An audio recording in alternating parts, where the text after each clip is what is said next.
Part 1. Discovery. It all began when I decided to visit a place I rarely go to. After dealing with a particularly annoying client in the morning, I had no desire to return to the office and face a stack of contracts. It was a gloomy Tuesday, and I needed a break. So I stopped at a dull bar restaurant near the airport, planning to enjoy a leisurely lunch and a couple of drinks before resuming work. I was sitting in a cozy booth, sipping my drink, and contemplating the challenge of finding a delicious burger, when my gaze was drawn to a couple entering the restaurant.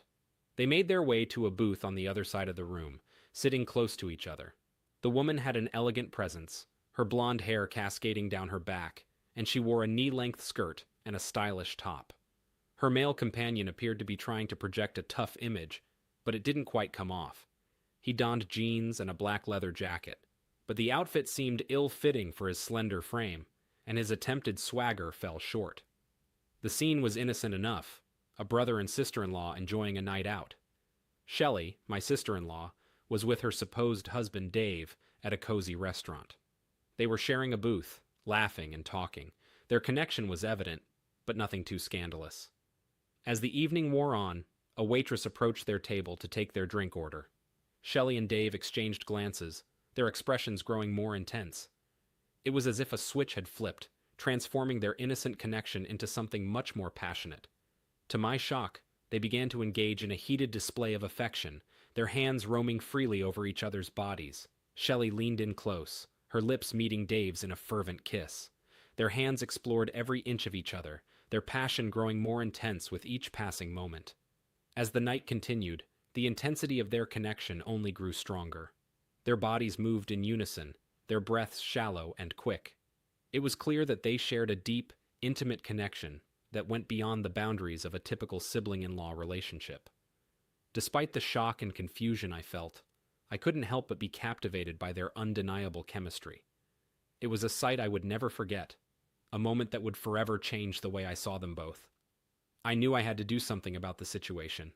The question was whether I could hold back my anger in the restaurant. I'd never been a fan of Shelley, and I couldn't understand why Dave was so smitten with her after only 4 months of dating. At just 23, he seemed oblivious to the potential problems ahead. But as much as I wanted to warn him, there was no convincing him that Shelley wasn't the moon and stars he thought she was. She was a charming, lively girl who appeared to be more focused on her appearance than deeper aspects of life. While not as intelligent or engaging as her husband Dave, she was full of energy, which he found appealing. Both seemed to view her as their favorite person, with Dave willing to do anything for her. The first 3 years of their marriage seemed happy, but the situation unfolding before me indicated that their happiness might be fading. Shelley's eyes widened as she realized she was caught in an intimate moment. Her companion quickly removed his hands and turned to face me, surprise etched on his face. Shelley's expression shifted from shock to disbelief as she stared at me, unable to speak. Her companion's expression soon transformed into annoyance. Will approached the stranger and offered a handshake, introducing himself as Shelley's brother-in-law. The stranger's eyes widened, and he remained frozen, avoiding Will's hand. Shelley, regaining her composure, introduced Will to Robbie, an old friend. Will playfully inquired about their activities, catching Shelley off guard as she realized her secret had been exposed. Robbie, embarrassed, quickly excused himself and left the restaurant without looking back at Shelley. "Seems like a nice guy," I said casually to Shelley. "Why'd he leave so suddenly?" Inside, I was absolutely icy with rage. My brother adored this woman, would do anything for her, and this was how she treated him? Flirting with some guy with greasy hair and a bad mustache? Shelley looked terrified. Her face was white. "Will, I think you must have gotten the wrong idea. We were just..." Her voice trailed off. She had no idea how to end that sentence. I watched her for a minute before I spoke. "You dishonest, unfaithful person." I kept my voice low, but my anger was apparent. "Dave loves you, provides everything you need, but that's not enough for you, right?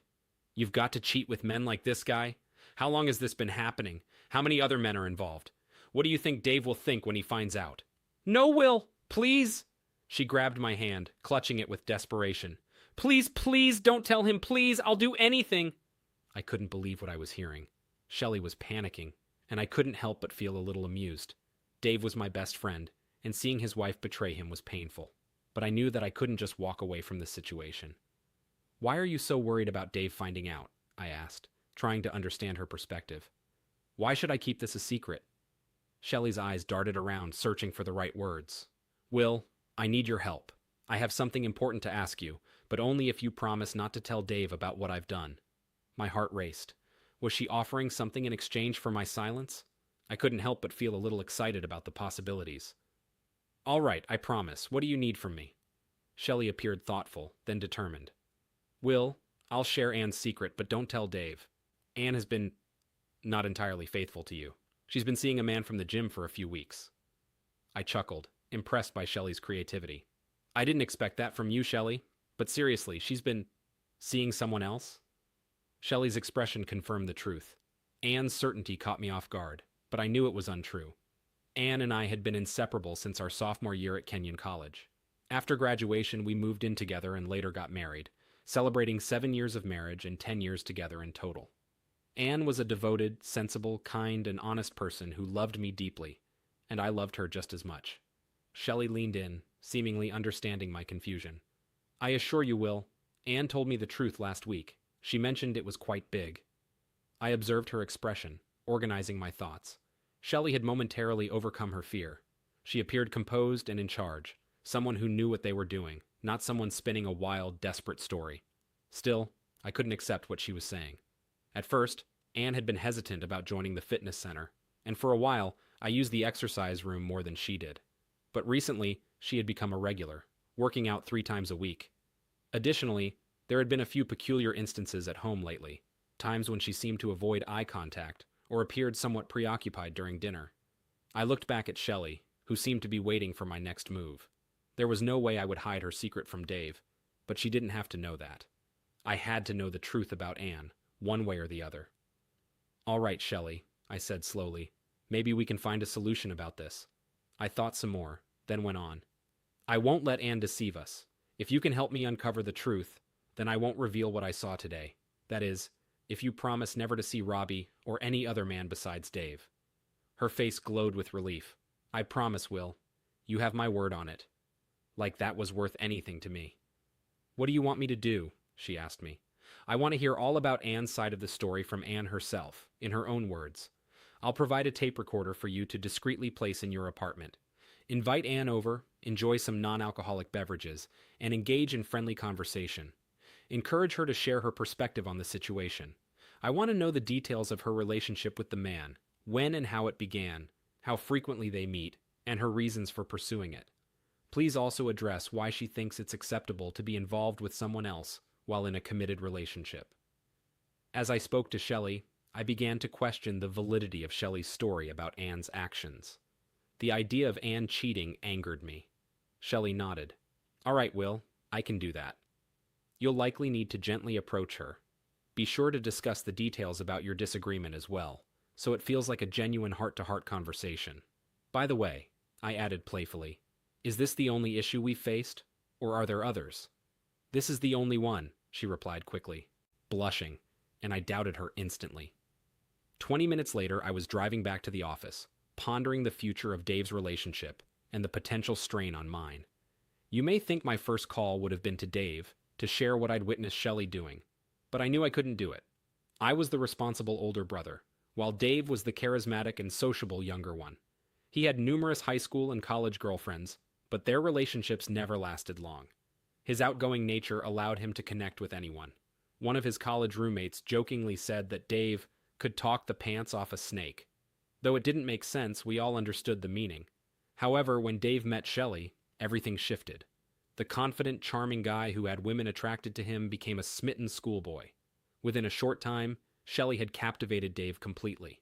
He was adamant about marrying her, and no one could convince him otherwise. Dave admired Shelley deeply, never questioning her actions. Once I mentioned to him that Shelley made an insensitive comment to our mom, and he became furious, avoiding me for a week. To convince Dave that Shelley was unfaithful, I needed proof. He would only believe it if he heard her words on tape. As I reluctantly accepted the hope that Shelley's words were true, I found myself wishing for Anne's innocence, even if it meant facing anger later. Upon reaching my office, I jotted down potential actions to take if the situation turned out to be devastating. Managing finances, selling the house, and handling car titles. I longed for the day when I could discard that paper, unscathed.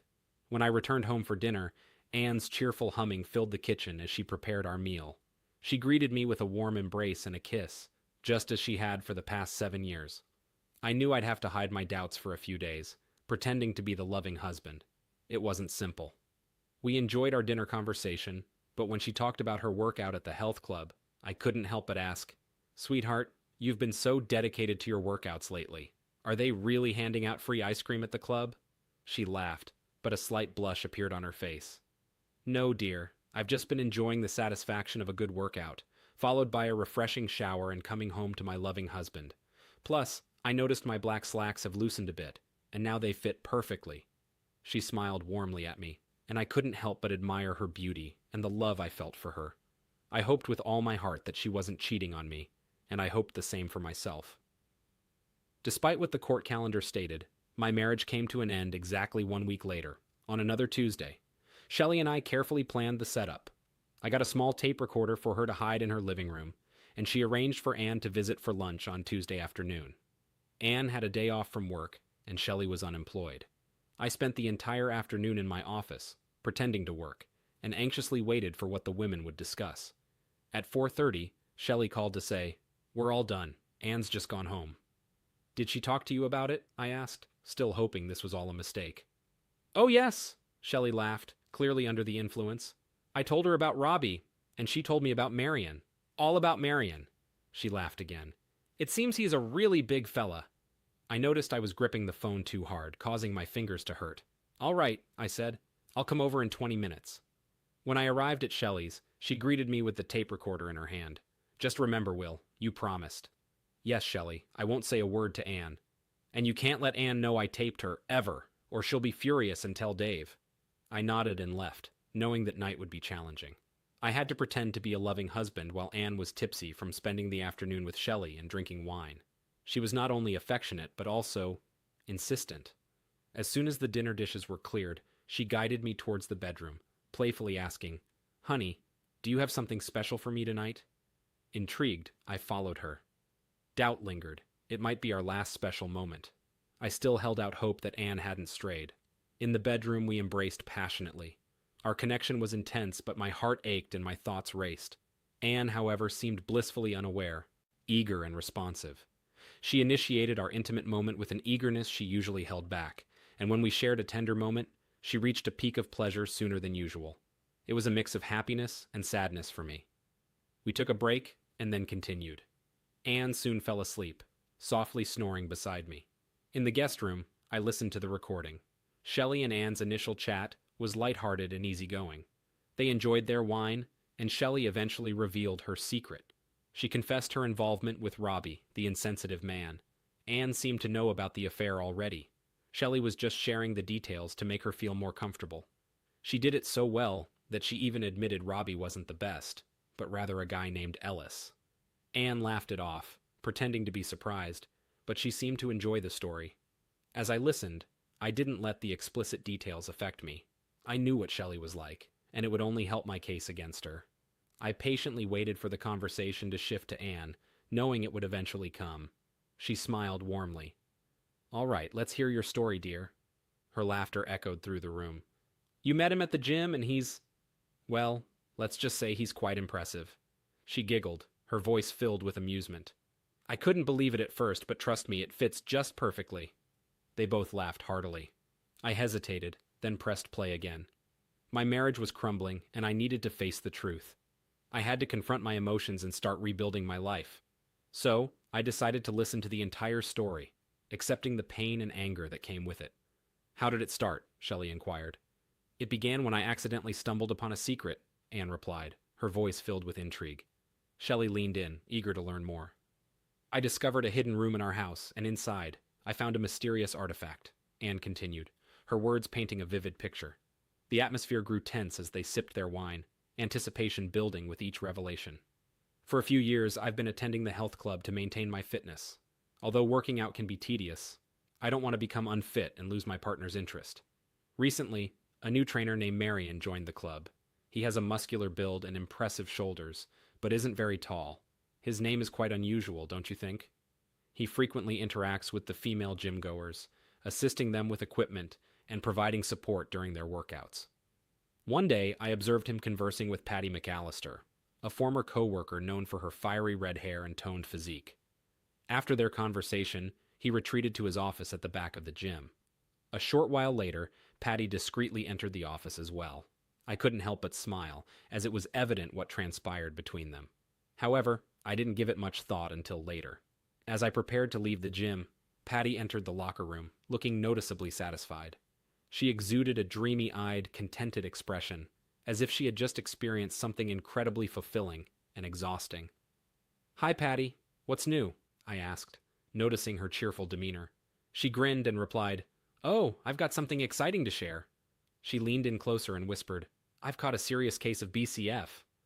Curious, I asked, "BCF? What does that stand for?" Patty giggled and looked around before answering, "Big Club Fever." She proceeded to tell me about her experiences with a club member, Marion. She described him as an exceptional dancer and shared how their chemistry was undeniable. They've been enjoying each other's company and dancing together whenever they get the chance. Although Patty's excitement piqued my interest, I reassured myself that I'm a happily married woman and have no intention of getting involved with anyone else. Over the next few weeks, my interest in Marion increased. I found myself more attentive when he would tease, noticing every gentle touch on my shoulder as he assisted me with the equipment. One day, while performing bench presses in a secluded area, Marion positioned himself behind my head to provide support.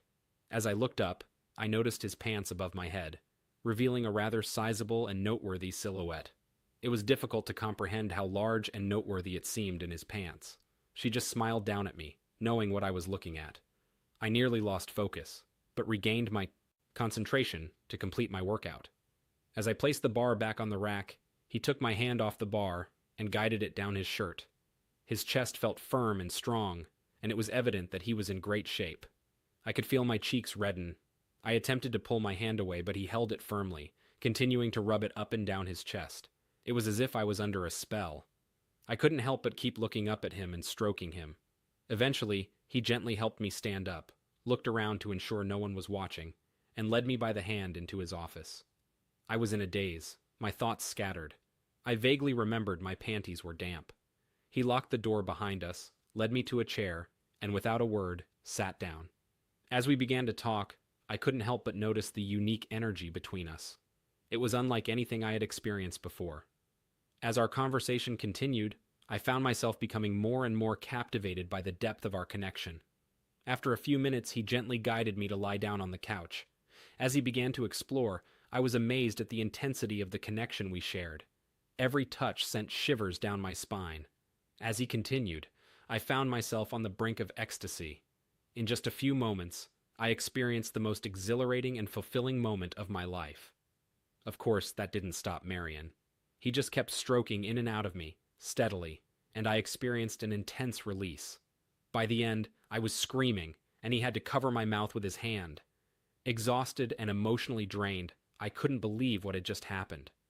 "Wow," said Shelley, her voice filled with amazement. "That sounds incredible. I assume you've continued seeing him?" Feeling dreamy and weak in the knees, I drifted out of his office and into the shower. Once I cleaned up and got home, the guilt weighed heavily on me. I couldn't believe I had cheated on Will, and I was terrified that he would notice the change in my eyes as soon as he got home. However, surprisingly, he didn't notice anything. That night was ordinary, and he didn't suspect a thing. There was even a moment when he wanted to share a tender embrace, but I was hesitant to reveal my secret, so I mentioned I was too tired. But the following night, I decided to give him a warm welcome. We shared a loving moment until he could no longer continue. For 2 weeks, I avoided my usual workout routine. I knew I couldn't be near Marion without feeling tempted again. Eventually, I convinced myself it was a one-time occurrence. As a mature woman, I had the strength to resist him. So I resumed my regular activities. At first, Marion was just friendly. He'd give me a wink and a smile, but never crossed any lines. I thought I was moving past it, so I let my guard down a bit. Then one day, Marion caught me alone on the bench, and he made me uncomfortable, she trailed off. And before you know it, you were back in his office, Shelley finished for her. Yes, and it wasn't as I expected, Anne replied, her voice tinged with a hint of nostalgia. I can't really describe it, Shelley. I love spending time with Will. We always have a great time together. I'd never even been tempted to be friends with anyone before. There's a guy in my office named Alex, incredibly friendly, and always making people laugh. He had a lot of success with the other people, but he never got anywhere with me. I just wasn't interested. But with Marion, it was like I'd never even been around someone before. When he's all the way around me, it feels like he's going to pop out my throat. And the thickness, that's what does it. That presence just makes me feel so... I can't believe I'm telling you this, she said, giggling. It feels so intense, like every stroke is pulling me further and further. It's incredible how the sensation grows with each movement. I can't help but be amazed by the power of it all. Every time it happens, I find myself caught in a whirlwind of emotions. It's not about the person or the passion behind it, but the pure intensity of the experience that takes over. Laughter filled the room as the two friends continued their conversation. I stood there feeling a storm of emotions within me, trying to make sense of it all. I kept watching the video, but it didn't reveal much more. Following the second tender scene, Anne stopped resisting. She had been meeting him too, 3 times a week for nearly a month, and there were no signs of it stopping. Interestingly, she mentioned that she had been enjoying our intimate moments more lately as well, possibly because of her secret, which seemed to be a source of excitement for her. It was clear that her BCF had gotten past any guilt she may have felt about being unfaithful to me. Me, her partner of 7 years, the man who was completely devoted to her and understood the concept of forsaking all others. Part 2. Dealing with the situation. It was late when I finally went to bed in the guest room, exhausted from contemplating my next move. I had no intention of seeing Anne again, sleeping beside her, or talking to her. Quietly, I retrieved clothes for the next day without waking her. At 6:30 a.m., I was already awake and out the door. I left Anne a brief cold note. Have an early meeting. Sorry, forgot to mention it last night. W. At the office, I made 2 copies of the tape, and by 8:30 a.m., I was on the phone. My college friend Eddie worked at a law firm downtown. Hey, Eddie, it's Will. I have a big favor to ask. Could you get me an hour this morning with the meanest, most bloodthirsty divorce lawyer in your firm? There was a pause, and then he uttered, Oh my goodness, Will. You and Anne, I'm so sorry.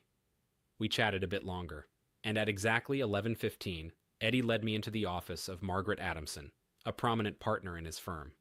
Eddie had mentioned that she was incredibly intimidating. When she swims in the ocean, the sharks get out of the way, was how he described her, and Margaret's demeanor and handshake supported this. I was grateful that she would be my lawyer instead of Anne's. I played the tape for Margaret and Eddie, acting as Anne. After hearing the initial moments, Margaret picked up her phone, said, Hold my calls, and we continued listening. Once it was over, we sat in quiet reflection for a moment. Finally, she asked, So, what do you need? I want to end my marriage, not because of any irreconcilable differences, but for adultery. I'll be fair about our shared savings, but I want the house. She needs to take back her maiden name. She shouldn't be Mrs. Will Harris anymore. Margaret listened carefully, studying my face. Excuse us for a moment, Will. Eddie and I need to discuss the legal aspects of this. After a brief 5 minutes, I returned to her office. Margaret was eager to proceed. The divorce process will be straightforward, and she won't object to your conditions.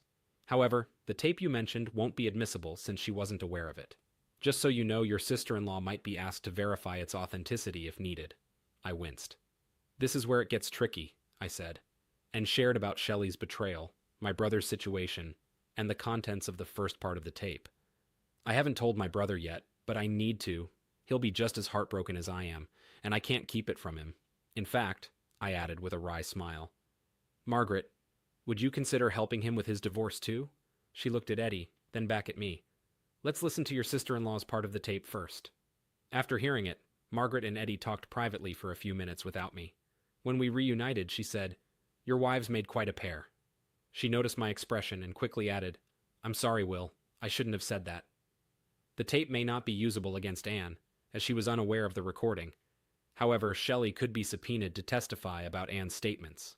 This may not significantly impact the case. In Dave's case, the tape is admissible since Shelley knew she was being recorded. This should lead to an easy divorce for him, as long as he remains reasonable. The health club becomes a target for legal action, along with Marion. While Marion may not have much to offer, Eddie and the speaker expect a significant payout from the club, ranging from $600,000 to $1.5 million. The tape could be used in a civil lawsuit, and the club would not want negative publicity. This could lead to many husbands canceling their wives' club memberships. Margaret starts working on the divorce documents, and Eddie apologizes to the speaker, promising that Margaret will secure what they want, but still feeling bad about the situation. I attempted to smile. Don't worry, Eddie. This just gives us more time to practice tennis together. I expressed my gratitude and left. Throughout the day, I focused on the finer details. I scheduled a locksmith appointment for 4:30 at our house. I planned a dinner date with Dave, ensuring I wouldn't be present when Anne arrived home. I terminated her credit cards and established separate accounts for our funds. Lastly, I composed a heartfelt farewell note to my beloved. Writing goodbyes was not easy, but after several attempts, I completed it. I placed the note in an envelope, addressed it to Anne, and carried it home. The locksmith finished by about 5:15. I had a cup of tea, sitting by myself quietly in the kitchen. Then I taped the note to the outside of the front door, locked it, and left. I knew Anne would be home between 6 and 6:30. I idly wondered which she'd do first, try the door and find her key didn't work, or read the note. Our relationship has been difficult lately. I hope we can find a way to work things out and grow closer together. If you want to get your clothing and personal things, please let's discuss it, and arrange a time when we can both be present. I don't want anything to be awkward or uncomfortable for either of us. In the meantime, let's focus on rebuilding our connection and finding ways to make each other happy. I believe we can overcome any challenges and look forward to a bright future together. Anne and I had always been happy together. We had our ups and downs, but nothing that couldn't be fixed with a good talk. However, when I discovered that she had been cheating on me, everything changed. I felt betrayed and heartbroken. Dave, my best friend, could tell something was wrong when I invited him to dinner.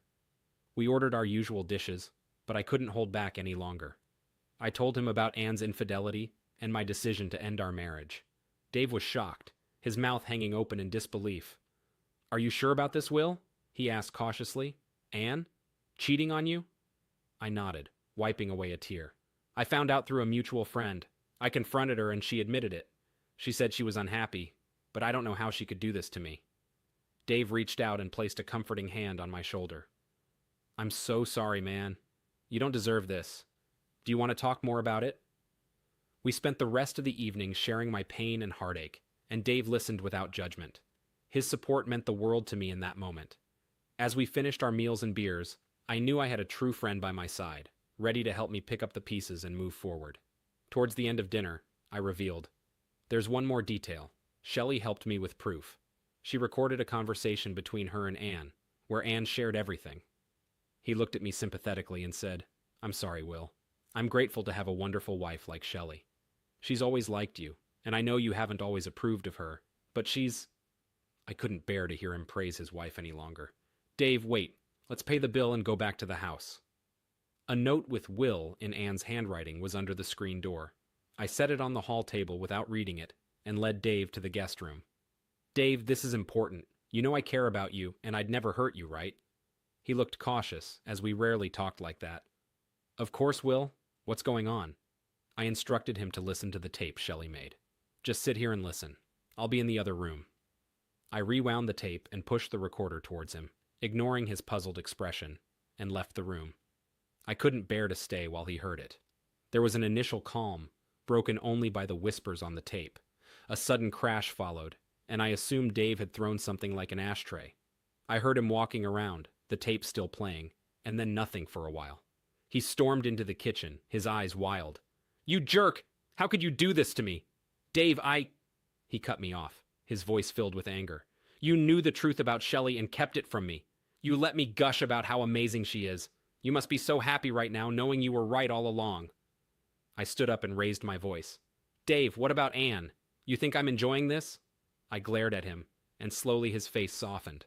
His shoulders drooped, and he loosened his grip on his fists. He took a seat at the table, appearing weary and older than his years. I couldn't help but think that I had seen that same expression on my own face recently. "Sorry, Will," he murmured. "I know you're hurting too, but why didn't you tell me about this?" "Dave," I replied, trying to keep my voice calm, "you know how you are about Shelley. You wouldn't have believed me. Remember that argument we had when I mentioned something she said to Mom? I found out about Shelley a week ago, and I knew I couldn't tell you. You had to hear it for yourself. I only got the tape from her yesterday. I shared my story with Dave over a few drinks. I told him about meeting Shelley and Robbie at the restaurant, the deal they offered, and the tape we made. I mentioned my conversation with Margaret Adamson, who would handle our divorces. Dave stayed in my guest room that night, too scared to face Shelley. We ignored the phone ringing, eventually unplugging it. Time passed, and weeks went by. Anne kept calling, leaving tearful messages asking to talk, but I didn't respond. I saw no point in talking to her. She searched for me at work, but my receptionist alerted me, and I slipped out of my office whenever she arrived. A few times I saw her car outside our home when I returned from work, so I drove past and stayed away for a couple of hours until she left. Margaret Adamson did an excellent job. The divorce process was completed. She navigated the legal obstacles Anne's lawyer attempted, and a court date was scheduled. At first, he denied any infidelity. After receiving a copy of the tape, he stopped making that claim. He argued the tape was inadmissible. Margaret didn't react. As the court date neared, Anne's lawyer contacted Margaret for a settlement conference. After hearing the tape, Dave moved out of his apartment with Shelley and into the guest room. He waited until she left, then called for help.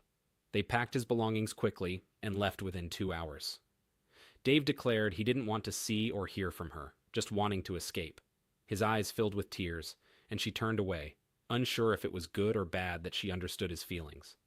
Shelley left a series of frustrated voicemails at home, contrasting with Anne's regretful messages. Eventually, I began filtering them, immediately deleting any from Shelley or Anne upon recognition of their voices. Shelley attempted to reach out to Dave at his workplace and sent him letters, but he never acknowledged them. Margaret managed his divorce proceedings, and we allowed her to take charge of the situation. To my surprise, the legal issues involving Marion and the health club were resolved quickly. Marion vanished without a trace, leaving no way to contact him. The health club, wanting to avoid negative attention, agreed to a $1.1 million settlement. After signing a confidentiality agreement, I received the largest check I'd ever seen in less than 10 weeks. My brother and I supported each other during this time. We enjoyed meals out, attended ball games, and spent evenings sharing beers and discussing our relationships with Anne and Shelley, as well as the many wonderful women out there waiting for us. It wasn't easy to believe that last bit, and yet we were really able to help each other. I could see as plain as day that there wasn't a thing wrong with Dave that led to Shelley's behavior. She was simply difficult to deal with. Likewise, Dave reassured me that Anne's actions weren't a reflection on me, just an indication of her own struggles. Neither of us probably believed the other one all that much, but it still helped to hear it. Dave was the first to experience divorce. He refused to communicate with Shelley, so Margaret took care of everything. She mentioned that Shelley initially demanded more money, but the tape changed that. When Dave had to sign the papers, Shelley had already done so. He smiled sadly, thanked Margaret, and went to the restroom. I overheard him sobbing inside. 3 weeks later, it was my turn to meet with Anne and the lawyers. Anne and I agreed to a settlement, but had 2 conditions: removing adultery as a reason for the divorce, and a private meeting before signing the papers.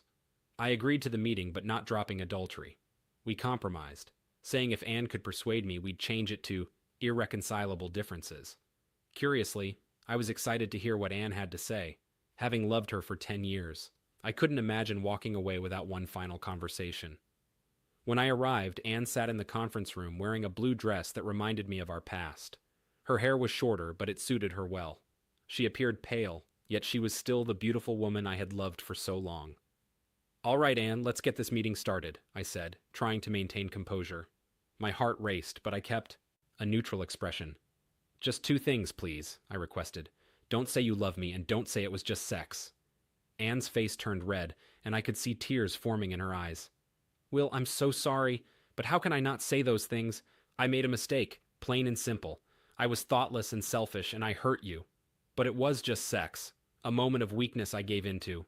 I've gone over it so many times, wishing I had never done it." "You did it, didn't you?" she questioned, her voice trembling. Standing in the same room, knowing we were about to part ways, brought a heavy sadness to my heart.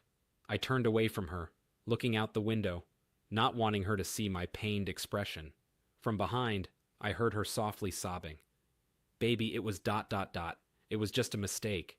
It wasn't meaningful. I know it hurt you, and I regret it, but it doesn't change how much I love you." I allowed her to continue speaking, absorbing her desperate tone and the familiar voice I had always cherished. However, her words were nothing I hadn't anticipated. There was nothing she said that changed anything for me. After some time, I turned around and returned to the table, sitting down directly across from her.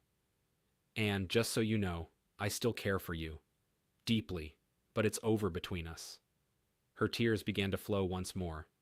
"You took from us, from me, the most valuable thing we shared aside from our love, the trust between us." I couldn't imagine making love to her again, questioning if she was thinking of him or his unusual partner. How could I know if she was truly loving me or just longing for him? How could I bear you constantly wondering where I was, every time I was slightly late coming home, wondering what I was doing during my lunch break, wondering if I had found someone else to spend time with? I waited, but he had no response to offer. Eventually, between her sobs, she pleaded, "Please, please, couldn't you give me one more chance? And consider this. What if I had met someone who was very attractive, but not someone I truly cared for? Someone who provided me with temporary happiness, but nothing more?" After discovering the truth, you hesitated. Could you forgive me? Could you overcome the pain, the sense of betrayal? Could you believe in your own worth, that you'd be the one I truly wanted? Her eyes filled with sadness. "Will, I've already thought about it for weeks. Can I forgive you? Take you back if the roles were reversed?" Her answer was clear. "No, I can't handle those feelings. Be stronger and braver than I am." I promised her, "I'll give you a lifetime to prove my love and make it up to you." Silence filled the room as we stared at each other, each lost in thought. Time seemed to slow down as we reflected on our shared experiences and the journey that led us to this moment. I hesitantly stood up, my heart heavy with resentment and sadness. "I don't know if I can or won't, but I'm not the brave, strong person you want me to be," I said, my voice trembling. "Goodbye, Anne." I paused by the door, allowing Anne a chance to respond. Her head was bowed, tears streaming down her face, but she remained silent. Margaret, who had been waiting down the hall, approached with a surprisingly compassionate expression. "Let her have irreconcilable differences," I muttered, trying to mask my emotions. "It doesn't matter to me." Dave and I sat at my kitchen table, sharing a few laughs. "I have some plans," I said. He listened attentively, and I continued. "After paying legal fees, I've saved most of my settlement money. There's a comfortable nest egg for our future. But we're going to use the last $50,000 for our own adventure." I revealed, "I've booked us a 2-bedroom condo in Cancun for 4 weeks, starting in 2 weeks. Tell your job you need a break." I added, "We'll be the perfect pair of carefree travelers, 2 fun-loving bachelors enjoying life to the fullest." He raised an eyebrow, and I chuckled. "No, I mean as in cheerful. We've had enough of feeling down, so we've been supporting each other." Cancun was a fun trip for us, 2 guys trying to move on from past heartbreaks. We soaked up the sun, played tennis, swam, and enjoyed some drinks, but always looked out for each other. As the days went by, we got tan, a bit fitter, and started to leave the painful memories behind. Plus, my brother's charisma and charm helped us meet some great people. His favorite trick, and it worked 75% of the time, was to approach 2 attractive women sitting together. He'd pull me towards their table, flash a charming smile, and say, "Excuse me, ladies, I'm sure you wouldn't want a stranger buying you a drink, so let me introduce my brother, Will Harris." Then it was my turn to step in and say, "It's a pleasure to meet you both. This is my brother, Dave Harris." He'd chime back in, "Whew, glad that's sorted out. Now may we buy you a drink?" Usually the women were grinning or even laughing by then, and we'd often end up with female companionship for the night. Sometimes it even lasted until breakfast. After all, unattached women in Cancun were just as eager for fun as we were. Over the past 4 weeks, I had the company of 6 different women in my bed, while Dave's count was likely higher. We focused on laughter, enjoyment, and keeping things lighthearted. Initially, I was hesitant and distracted during intimate moments, thinking about Marion and his impressive size, even though they were far away. However, the women didn't seem to mind, and each new encounter became easier. One-night stands might not be suitable for everyone or every stage in life, but they seemed to be what Dave and I needed at that time. Shannon was the only one who stood out, a tall, red-headed Irish woman, a year younger than me. We shared laughter, drinks, dinner, and danced the night away before heading back to my place. She was attractive and engaging, just as excited to be with me as I was with her. We had a fantastic time together. At around 3 a.m. I found myself waking up, lying in bed with Shannon sleeping peacefully beside me. Memories of Anne flooded my mind, our shared experiences, and the loss I had endured. Overwhelmed with emotion, I began to cry softly. Without realizing it, Shannon had moved beside me, kneeling and holding me in her arms, whispering, "It's okay. Let it out, baby." I was mortified, but I couldn't help it. She kept comforting me, and eventually, due to her encouragement, I shared my entire story with her. By the time I finished, the sun had risen. We moved into the kitchen, and I prepared breakfast for both of us, while she shared her own story. Like me, she had experienced a divorce. No cheating, just a spouse who became increasingly focused on their career, and distant, leaving no marriage to speak of. She had been on her own for almost 2 years. After we ate, we returned to the bedroom without saying a word, and expressed our love for one another. The night before had been about physical pleasure, exciting, enjoyable, and friendly, but simply a sexual encounter. This time, however, we connected on a much deeper level, looking into each other's eyes and whispering tenderly as we experienced a newfound intimacy. My brief encounter with Shannon lasted 4 amazing nights, and when she left, my brother Dave expressed concern about my emotional state. "You need to meet new people," he suggested. "I know she was special," I replied softly. Dave understood and took me to the tennis court, pool, and later we met 2 secretaries from San Francisco on their first international trip. They stayed in their hotel room that night, but the following afternoon, Barbara experienced her first time having sex abroad in my room.